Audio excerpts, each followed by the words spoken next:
We gave you the full US men's national team schedule for 2024 in the previous video. So now it's time to talk about what the US men's national team must accomplish in 2024 to consider it a successful year. I know a lot of you will say, just fire Berhalter. That's a successful year. But I cannot put that as one of the goals for 2024. I'm sorry, I just can't do it. Hi, Tim Ream, I'm Filippo, and welcome to Tactical Manager TV. And welcome to our US men's national team 2024 to-do list. So today I'm going to be giving you 7 accomplishments the US men's national team must aim for to consider this a successful year. Now, you may be asking, why 7? Why not 5? Why not 10? Why not 3? Why not 20? And I'll tell you, it's because 7 is a very special number. 7 days of the week, 7 continents, the rainbow has 7 colors, the 7 seas, 7 people having an orgy, 7-Eleven, the list goes on. What I'm trying to tell you is 7 is just a very cool number, so we're gonna go with it. And as much as I love the number 7, I hope this video gets more than 7 likes. So kindly help with that and let me know in the comments section what would have to happen in 2024 for you to consider this a successful year for the United States men's national team program. And this video is brought to you by BetterHelp, but more on that later. Shall we begin?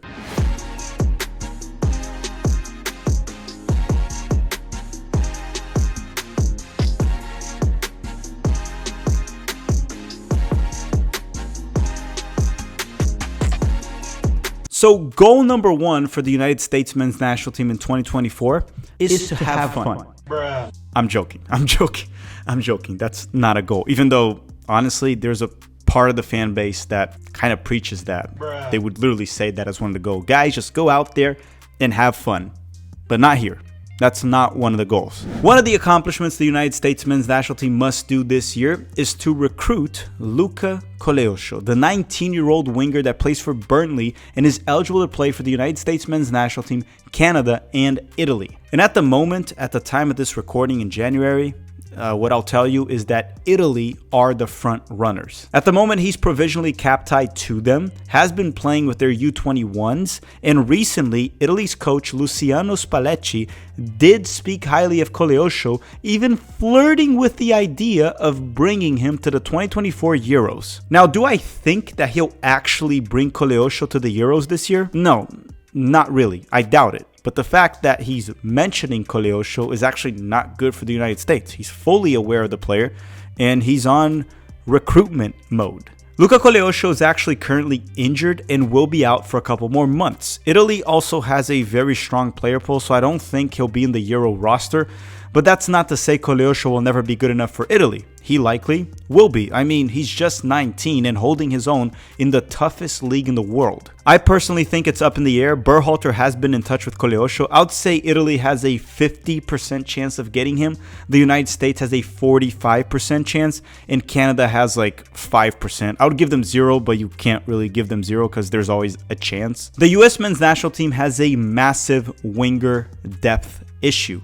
If Pulisic goes down and Weah, we don't really have a reliable backup at the moment. Koleosho can improve that. So recruiting him should be one of the top priorities for 2024. Goal number 2 is to get a signature win. Berhalter has been in charge since 2019, and so far he has 0 signature wins, as stated by Jesse Marsch himself, which is honestly true. The most notable result Berhalter's USMNT ever got was a 0-0 draw with England, which was a bit of a weird game, and we ended up finding out that Gareth Southgate's tax is far more expensive than the Berhalter tax. Outside of that, I guess the wins against an awful Mexico side count as well. And this year, Berhalter will get the opportunity, or 2 opportunities, in the Copa America to get a signature win. Maybe he'll get a shot in some tough friendlies, but what we want to see is probably a signature win against a tough opponent, obviously, otherwise it's not a signature win, but in the Copa America, in a competitive match. Of course, if we schedule a friendly against France, Argentina, Brazil, and he gets a win there, that is a signature win. That would probably be his biggest win ever since he took over as the US men's national team coach 5 years ago. But winning one in a competitive match would be massive. The fact of the matter is, get a signature win during the Copa America. That's the goal here. Start to get us to believe that something special can happen in the 2026 World Cup, which as of now, there's absolutely no evidence that will accomplish anything. Because at the time of this recording, from what we've seen from Berhalter, my expectation for this team under Greg Berhalter is to beat most of the teams that we expect them to beat and to lose to any team that's like slightly better.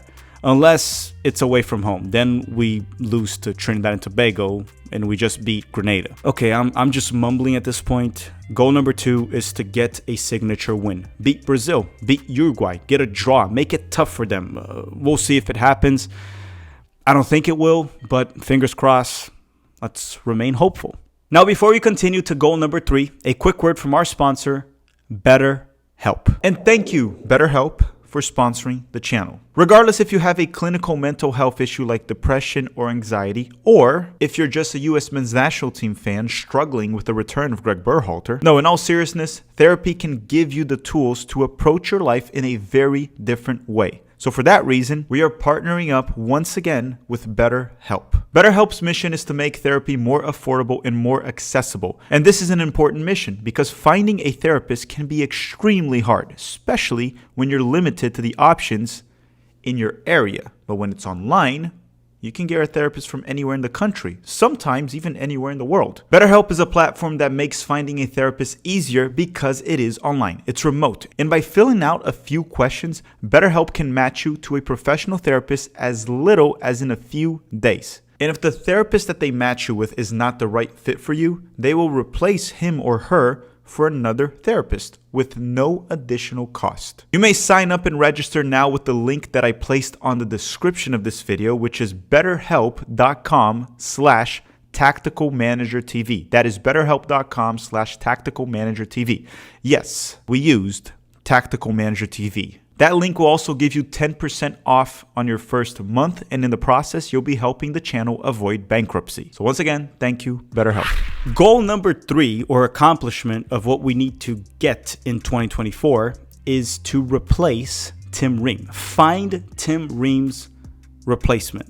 And I'm not saying we bench Tim Ream right now. I'm also not saying he won't be in the 2026 World Cup roster, but we will likely need to find a new starting center back for the World Cup. Tim Ream will be far past his prime. We're already seeing a slight decline in his level this season with Fulham. He won't be any younger in 2026, so we're probably going to need a new starter. That doesn't mean he can't be in the roster. He can maybe be the veteran presence in the 2026 roster, or maybe just a late sub to help us hold on to a tight lead. He can be the vibes guy in 2026, maybe, if his level drops off too much. And I guess when you look into that, in the previous World Cup in 2022, our vibes guy was like Christian Roldan. So having Tim Ream is a massive upgrade in actual leadership and experience. But we need a new center back duo. That's what I'm saying. And we need to slowly start transitioning this year. To me, Chris Richards has to be a lock. Who will be the other? Cameron Carter-Vickers, Trusty, Mark McKenzie? I don't know. Greg will probably go with Miles Robinson for now. Who knows?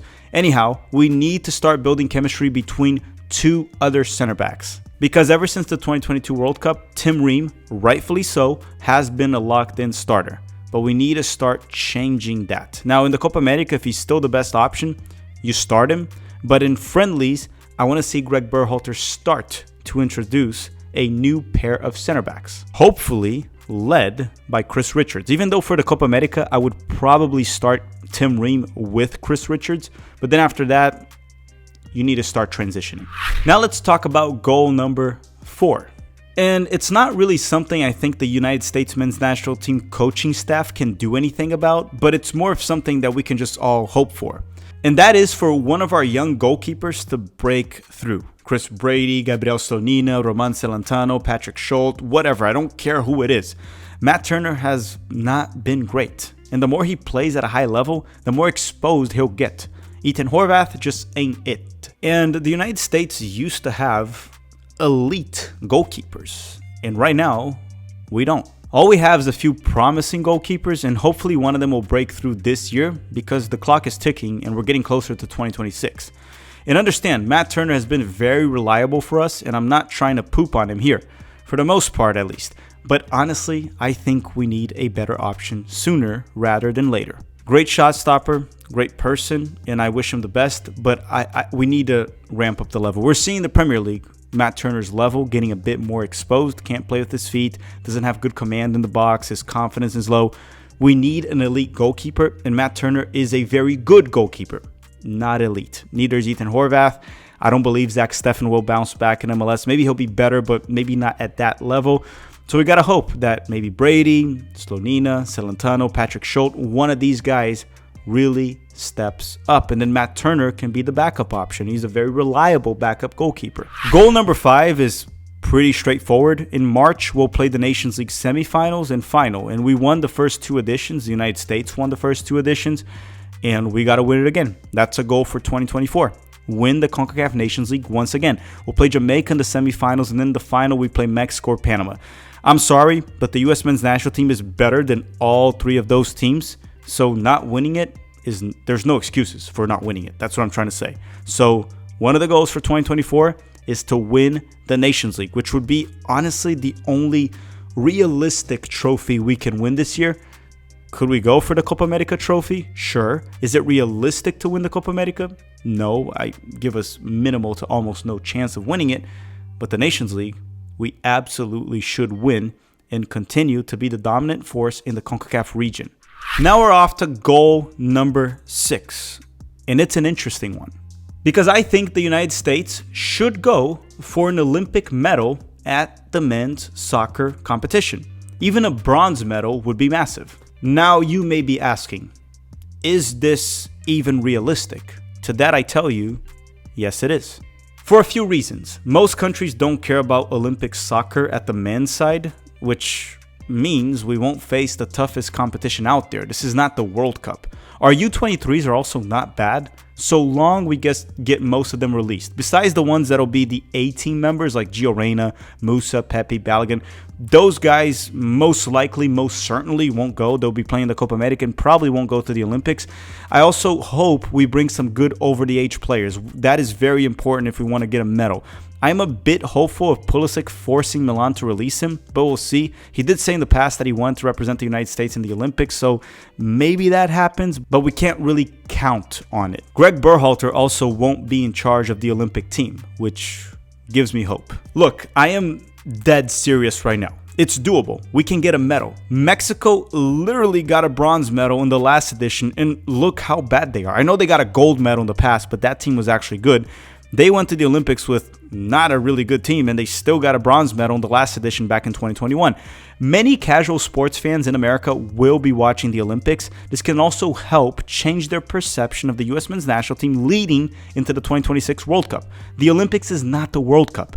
Getting a medal is absolutely not out of the reach for the United States right now. Therefore, that should be one of the goals. And I'm not saying we go for a gold medal, because sure, Brazil and Argentina usually take this tournament seriously, and one of them or both will probably be there. But a bronze medal? Why not? Believe. It's possible. Goal number 7 is, I guess you could even call it a bit hypocritical from my end, because what I'm going to say is, for goal number 7, we need to see progress from this team of how we play, how the team behaves, how Berhalter does his in-game management, regardless of the result. So you're going to say, well, you said we need to win the Nations League. We need to get a signature win. We need to get an Olympic gold, not gold medal, but medal in general. So results do matter. Of course they do. But we need to see progress, because the end goal is 2026. So if we get some lucky results and get a few, like winning the CONCACAF Nations League, we can just win it because we're just better. We can play like crap and still win it. We can get lucky and get a signature win. But if there's no progress, it's almost a wasted year. There has to be progress. Because let's say we perform exactly the same way we always have under Berhalter, which again is enough to win the CONCACAF Nations League, and then in the Copa America, let's say we pull one lucky result and then we lose in the semifinals. That's not progress. I'd almost rather get unlucky in a bad result, but ultimately see this team improve. What do I mean by that? Because it's a bit vague. Because look, if we beat Uruguay, that's improvement. But you can also get lucky in a one-off match and get a result. So what do I mean by improvement? I want us to see some tactical flexibility from Berhalter, better in-game management, a team that does not look anemic and can do more than just crosses. Want to see these players play better together, combine. Pulisic, Balogun, Gio Reyna build more chemistry. And if we face powerhouses like Brazil and Argentina, adapt, make them struggle. Don't let them run over us like Germany did, for example. Perhaps find a Tim Ream replacement. That would also be progress. You see, it's hard to put it into words, but if there is progress, it'll be noticeable simply by watching this team. If it's not noticeable, then it likely means that there was no progress. When you see it, you'll see it. That's my point. All right, everyone, thank you very much for watching. Don't forget to drop a like and a comment in this video. What are the goals that the United States men's national team must accomplish in 2024 for you to consider it a successful year? I want to thank you all very much for watching and have a great day.